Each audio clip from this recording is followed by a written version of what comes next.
Well, good morning, church family. Wow, this is so awesome. I am so happy to be up here giving this sermon this morning. Wow, there's a lot of people, first of all. I haven't met probably 95% of you because, like Brent said, I'm usually over at the youth center. So I wanted to take a moment this morning before I start to introduce myself. So for those of you who don't know me, like Brent said, my name is Koehn Manthei. I graduated in June, and at the end of this month, I'm going to be moving out to Kona, Hawaii, to join Youth with a Mission and do a discipleship training school out there. I felt led to do international missions, and so I'm super excited that God has opened up an opportunity for me to do that. I'm so excited for this next season of my life, and I really have this church to thank for preparing me to go into missions. I can credit a lot of my spiritual growth over the years to the lessons that I took out of being plugged into youth group here. But for me, it wasn't what I took out of youth group that left the biggest impact on me and prepared me the most, but rather what I learned when I was able to pour back into it. You see, it gave me the opportunity to serve in worship and to lead in small groups and to help plan different youth events. But definitely the biggest honor that I was given was being able to preach a handful of times over at the youth center. Every sermon I prepared took so much effort and really challenged me, but in the end, I had something that I was really proud of and passionate of to share with my audience, and it was always so powerful to see how God moved through my willingness to preach. It's been the hardest and most rewarding thing that I've gotten the chance to do. And it's been a dream of mine for the past few years to be able to one day stand up here and give a sermon on the main stage. And so when Brent approached me about doing this earlier this summer, I didn't hesitate to take him up on it. And so this sermon means a lot to me because of where I'm being able to preach it, but also because I've been asked to preach on the topic of faith, something that we have to live by every day as Christians. So the title of my sermon this morning is The Key to Effective Faith. Just like no one wants to waste money on food that won't get eaten, or no one wants to waste gas sitting in traffic, no one wants to have faith that doesn't accomplish its purpose. And so today I want to talk about the kind of perspective that's needed in order to live out a life of faith and honor God. Because as it turns out, a big part of how effective our faith is weighs on how selfless our heart posture is. And for that reason, the main scripture we'll be digging into this morning is Matthew 16:24-27. So if you'd all please rise up, if you're willing and able, and read this with me.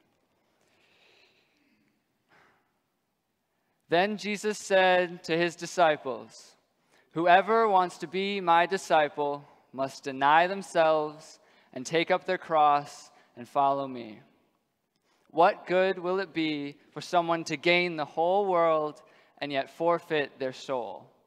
Or what can anyone give in exchange for their soul? For the Son of Man is going to come in his Father's glory with his angels, and then he will reward each person according to what they have done." Let's pray. Dear Lord, I thank you so much for this opportunity for this morning, Lord. I thank you for burning on my heart this message that you want your people to hear, God. I thank you that you're moving in this place already through worship, Lord. I just pray over this sermon today, Lord, that I wouldn't speak, but that you would speak through me, Father, because I know, like Pastor Jeff says, my lips are weak, but Lord, you're strong and you can speak through them. And I pray, Lord, that you would use me to really give these guys something that they can use. So, Holy Spirit, I pray you'd come into this sanctuary, you'd fill this place, and that you'd move this morning. And all the church family at Walloon said, with one united voice, Amen. That was awesome. I can see why Pastor Jeff gets really into that. Okay, so to start off my sermon this morning, I have a crucial, very serious question, and that's this. Who of you loves white elephant gift parties? Anybody? There you go. All right. That's not a lot, and I'm not surprised because they kind of suck. So if you don't know what I'm talking about, it's where you get a gag gift, and you go to a place where a lot of other people also have gag gifts, and you spend the whole night opening up really disappointing presents and trying not to end up with the crappiest one. Crazy, I don't know why we celebrate this. Now, I can't say why you did or didn't raise your hand, but chances are if you did raise your hand, like Brant, you enjoy giving at a white elephant gift party more than you enjoy getting. You see, because it's really funny to watch your buddy open up your half-used tube of toothpaste, but what are you going to do with your Scooby-Doo Chia Pet? Let's be honest. So I was at one of these a couple years ago. Crazy thing. The first present I opened up, and these guys will know what I'm talking about, was this beautifully framed, little 4x6 probably, picture of an outhouse. Now, wow, you're crazy. I know God is good. How do I know God is good? Because I was able to trade it up for some chapstick, which also wasn't really useful. I think I threw it away anyways. But it's crazy that someone brought this outhouse picture as a gift. I think the most practical use for that was to start a campfire. I would probably do that before I put it on my wall. But regardless, it's crazy that someone would bring this to a party as a gift. You see, giving someone a white elephant gift is a lot different than giving someone a real gift, right? Because when you give someone a white elephant gift, you're usually not thinking about the person that you're getting it for. Chances are it's going to get traded around anyways. And so that's why it's really hard to be intentional with this kind of gift giving. It's the whole action of giving a gift without the heart of giving a gift. Yeah, you're still giving a gift, but really for none of the right reasons. Now, receiving a gift can be a huge blessing when the person getting it for you really cares about you and wants to bless you. But it's hard to feel blessed and appreciated at a white elephant gift party because the motivation behind giving the gift is a joke. Now, I think the motivation behind white elephant gift giving is a really good illustration for how we can be about our faith sometimes. Just like the thoughtfulness behind a gift can be watered down when your heart isn't there, the usefulness behind your faith can be watered down when your heart isn't there. Living in faith, trusting God, and following where He leads you is crucial to any Christian's life. If your goal is to live out your calling and to please God with the way that you live, then faith is an absolute mandatory. Hebrews 11:6 says, "And without faith it is impossible to please God, because whoever comes to Him must believe that He exists and that He rewards those who earnestly seek Him." This verse explains that there's a certain intellectual bar that must be cleared in order to live by faith. Ultimately, faith is an external representation of an internal mindset. Faith requires actions, as we're told in James 2:26, but the actions of faith flow from a heart that's set on the right perspective of who God is. Faith is just as much about your actions as it is about your mind. Now, taking to heart the concepts in Hebrews 11:6 will result in the correct mindset of who God is and the kind of people that He supports. But there's another crucial mental shift that must take place in order to live out a life of faith and ultimately to please God. You see, in order to have faith, you have to believe that God exists. This directly parallels what we learn in Hebrews 11:6, right? You can't go to God if you don't first believe He exists. You can't trust Him if you don't believe that He can do what you're asking Him to do. And so faith is, as Hebrews 11:1 says, confidence in what we hope for and assurance in what we do not see. Faith is confidence in what we hope for, something that hasn't happened yet, but we believe can happen, and assurance in what we do not see. Now, this word for see here refers to something that you can actually physically look at with your eyes. And so if you can't see that God is there for you, and you can't see that He'll provide, then it takes faith to believe that He will. Now, believing God can do something isn't enough to work alongside God in the way that He intended for you. You have to not only have the correct perspective of who He is, but also who you are in relation to Him. You have to understand your place in the equation. And so to explain this, let's go back to Matthew chapter 16 and discuss Christ's standards for His disciples. So chapter 16, verse 24 reads, "Then Jesus said to His disciples, 'Whoever wants to be my disciple must deny themselves, take up their cross, and follow me.'" This verse accomplishes two things. First, it identifies the audience that Jesus is talking to, and secondly, it identifies the standard that Jesus has set for His disciples. So, in the first few words of this verse, Jesus makes it clear who He's looking for. He says, whoever wants to be my disciple, implying that he's strictly talking to those who desire to follow him. This is a crucial detail because it separates those who really want to follow Jesus from those who are lukewarm. Basically, the bottom line is this. Jesus doesn't want people who aren't serious about their faith to try to live up to what he's about to say. Now, the beginning of this verse reminds me of a sign that I saw at this place called the Log Slide. It pictured rocks, I think. And I think there's also a similar sign at Sleeping Bear Dunes. Basically, it's a warning, as the sign says, to not go down to the bottom of the lakeshore because it can take a couple seconds to go down and it takes like 2 hours to go back. You who have done it will know what I'm talking about. The sign is there as a warning against people who aren't really dedicated to climb up the mountain, or the sand dune. It is a mountain, let's be honest, after they've climbed down. In a similar way, this verse shows that Jesus is looking for dedicated Christians, those who are willing to live up to the commandment that he's about to say. And so, the second part of this verse is a three-part commandment. The first part is this: deny yourself. Jesus is asking his disciples here to look at their lives from his perspective, that they are vessels through which God can do his work and accomplish his mission on earth. In a more practical way, this means that you have to tell yourself, in a more practical sense, rather, it means that you have to tell yourself no when it comes to seeking your own glory in something. You can't follow Jesus and also be living for yourself. The next part is this: take up your cross. Now, this is a little harder to understand, so let's take this word by word.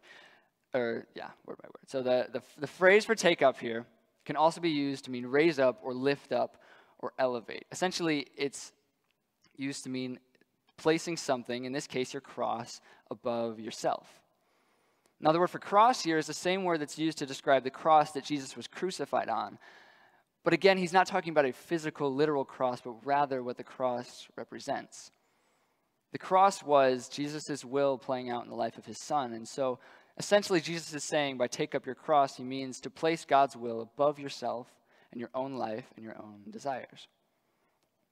Now, the third part of this verse is when Jesus asks his disciples to follow me.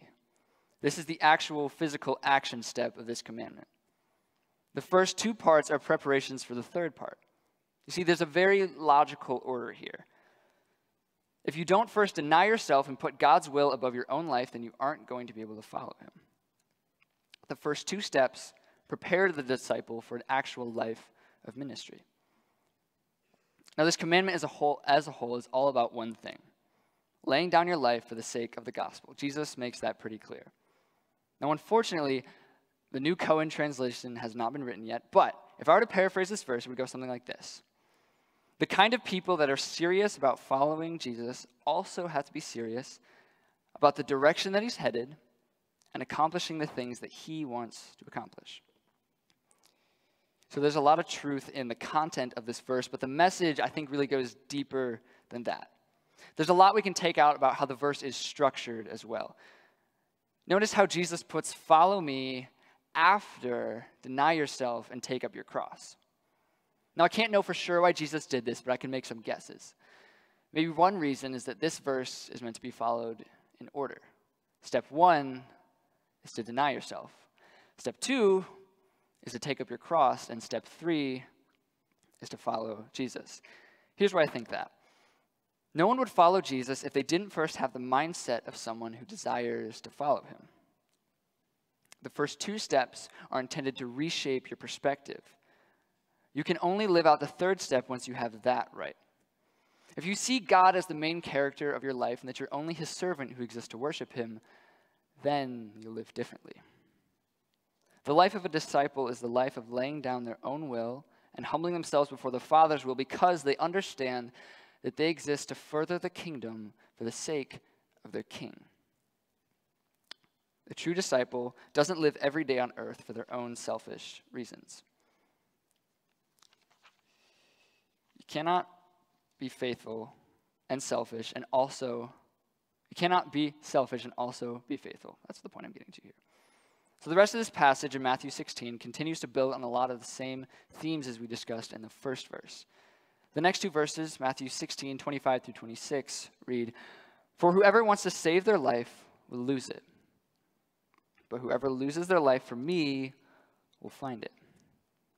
What good will it be for someone to gain the whole world and yet forfeit their soul? Or what can anyone give in exchange for their soul?" This is where it gets kind of heavy.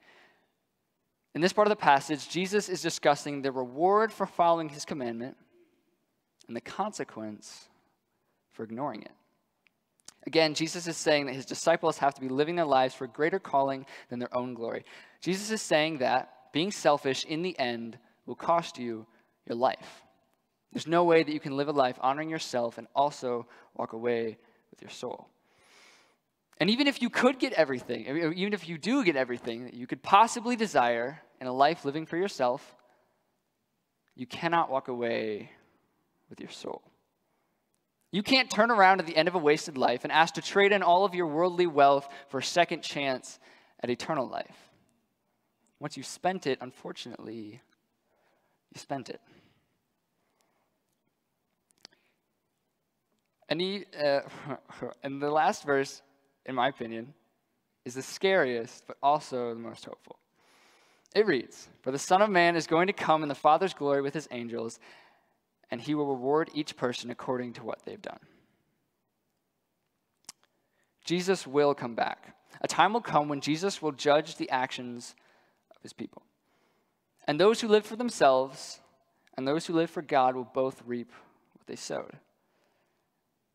Galatians 6:8 says, "Whoever sows to please the flesh, from their flesh will reap destruction, but whoever sows to please the Spirit, from the Spirit will reap eternal life." Now, this whole part about gaining one's life back as a result of laying it down isn't some kind of strictly transactional interaction. Even if you give God everything, he doesn't owe you or anyone anything. And even though you gain your life after laying it down for Jesus, that's not what this is about. This isn't some scheme to try to gain your life back. This is about laying down your life because you love Jesus. Gaining your life back in return is just God being more gracious than we deserve. And so letting go of everything, including your life, and choosing to follow Jesus takes faith in his divine plan. You can't see yourself as the center of the universe and also be willing to lay down your life for someone else's cause. You cannot be both faithful and selfish, because in order to surrender to a greater calling, you have to believe that you aren't the greatest thing out there. This verse demands that Jesus' disciples have the correct perspective of who they are and understand that the calling that they're living up to is one that involves laying down their life for his cause. And if your whole life and everything that you do is centered around Christ and his kingdom, then you will live selflessly and he will be glorified. So I have a testimony of this kind of thing playing out in my own life. So in the spring of 2020, me and a bunch of my friends felt really led to go on a missions trip to Tijuana, Mexico to build a house. And so we decided together as a group we were going to pray and fast, deny our own will, and to seek God and his will for the situation. And so we did. We really felt like God was still leading us to do this. And so we started planning the trip, and the next year, the spring of 2021, we went out to Tijuana and we built a house. And it was awesome, and God was glorified. Now, unfortunately, some of the people that were in the original group weren't able to go, which was kind of a bummer to me, because I was really looking forward to not only honoring God with our time, but also having a really fun trip. And it didn't really end up happening the way I wanted it to, which was unfortunate, but the thing is, God was still glorified with us, because from day one of fasting to the day that we walked on the build site, the whole trip was about something bigger than ourselves. It was about glorifying God with our time. So even if every detail didn't end up working the way I wanted it to, it was still a success because it worked the way God wanted it to. So this concept of laying down your life for Jesus can totally change the way that you see faith. In the beginning of this sermon, I talked about those who want to live in faith, that is, Jesus' disciples. We talked about how in order to live by faith, you have to have the correct perspective of who God is. You have to believe that he exists and that he rewards those who earnestly seek him, but you also have to be living selflessly. You see, this is where people get caught up. Just because you believe that God can do something for you doesn't mean that he will. If you believe that God can do anything that you ask, no matter what you're asking, and as long as you ask in faith that he'll do it, then you're missing the point. You see, if you believe that God exists to bless you, then again, you're missing the point. You're not getting what Jesus is getting to here. Because God is not a vending machine. You see, God desires so much more for his relationship with you than for it to revolve around what you can get from him. Let me say that again. God desires so much more for his relationship with you than for it to revolve around what you can get from him. There's this verse in James, I think it's James, let me see. James chapter 4, verse 3, that really speaks to this concept. It reads, "When you ask, you do not receive because you ask for the wrong motives, that you may spend what you get on your own pleasures." This verse points out a brutal reality. As people, we love to look out for ourselves. We think that we can use faith as a scheme to get what we want from God. Think bigger. Like I said, it's crucial to have faith, to believe that God can provide what it is that you're asking of him, but it's equally as important to ask for the right reasons.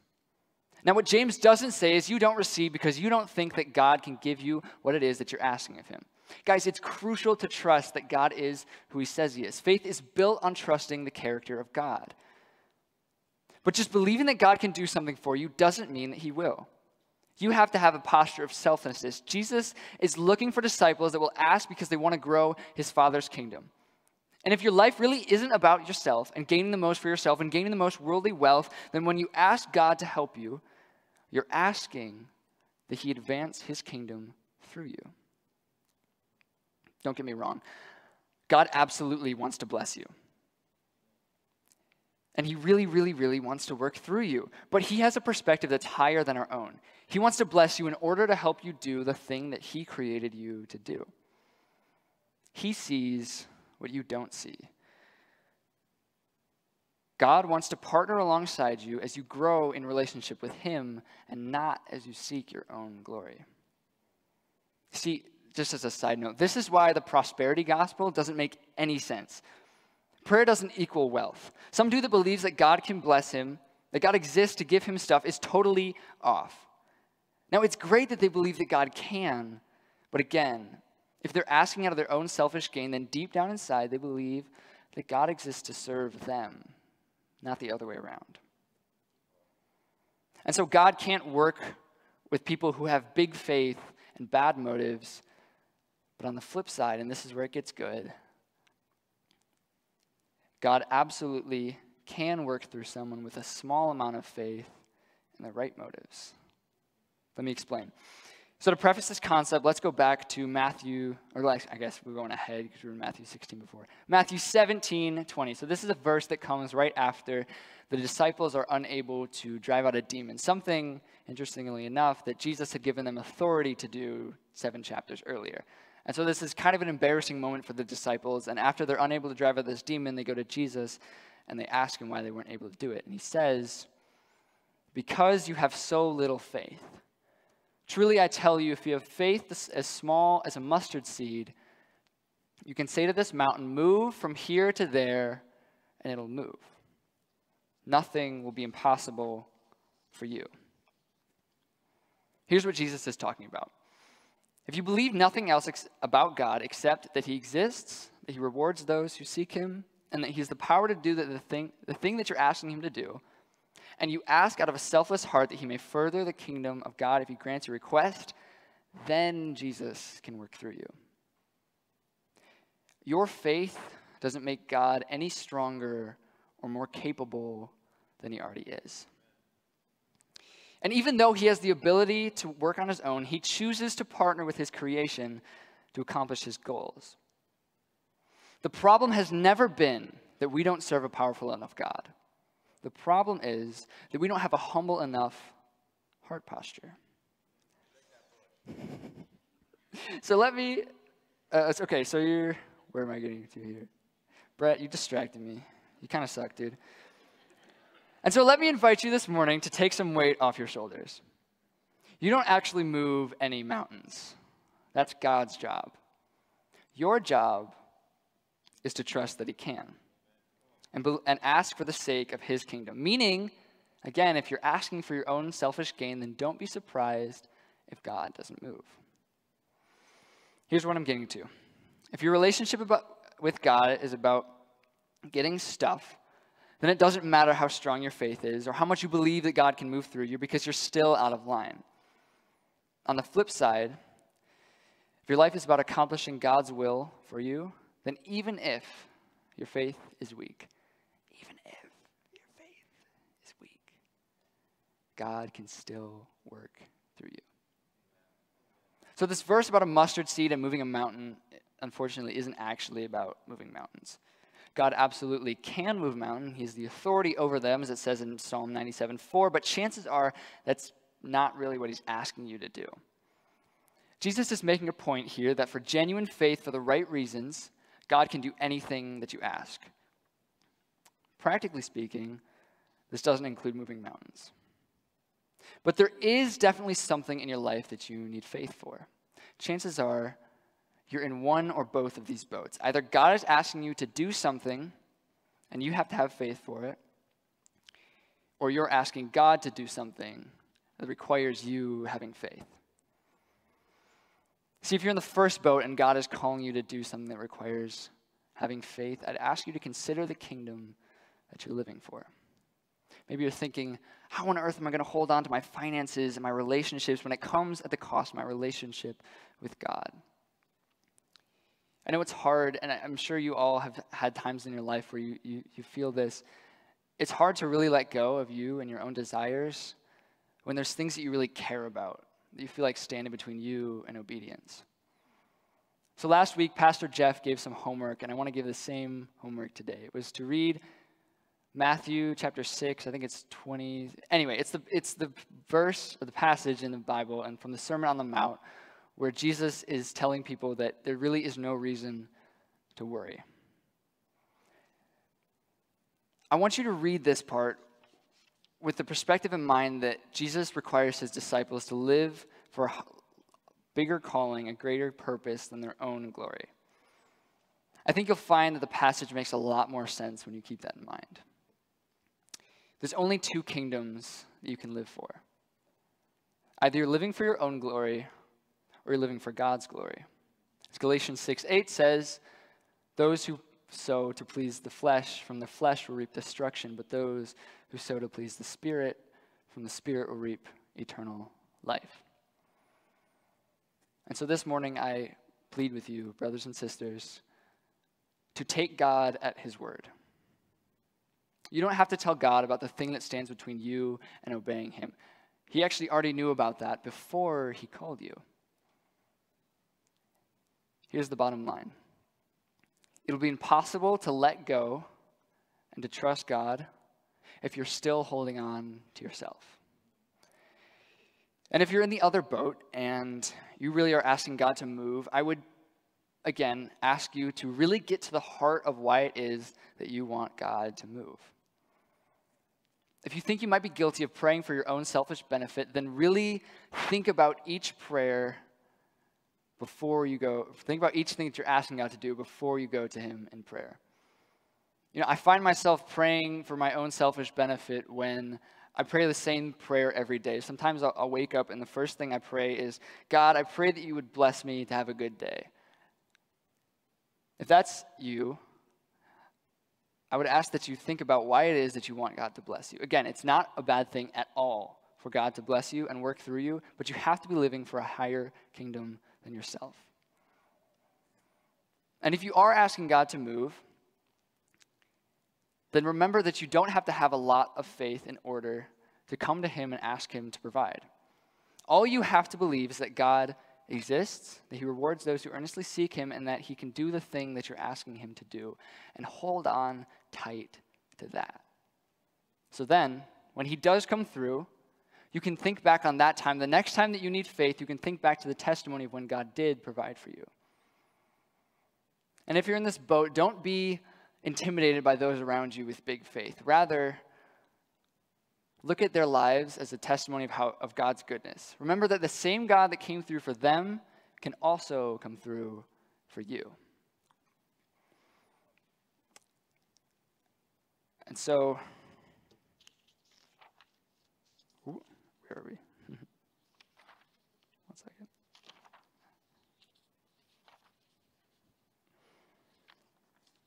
And so, church family, the key to effective faith is living selflessly. I plead with you to search your own heart and let go of all the places where you're still living for your own glory, because I know that God wants to work through all of you. Let's pray. God, I thank you so much for your word, Lord, and that if we're just willing to dig a little deeper, God, that there's a lot of revelation and heart change that's there and that you want to bless us with, Lord. I pray for those who are on the verge of letting go today, God. I pray that you would give them the strength that they need in order to let go. God, I pray that you would come alongside them and that you would comfort them and that you remind them, Lord, that you have a plan for them and that you really, really care about them. God, I pray that you would change us all on the outside and the inside to become more like your Son, who ultimately laid his life down for a greater calling than his own, God. I thank you so much for today, God, and just this opportunity to preach to these guys. I thank you for your goodness, for your faithfulness, for your love, Lord. In Jesus' name.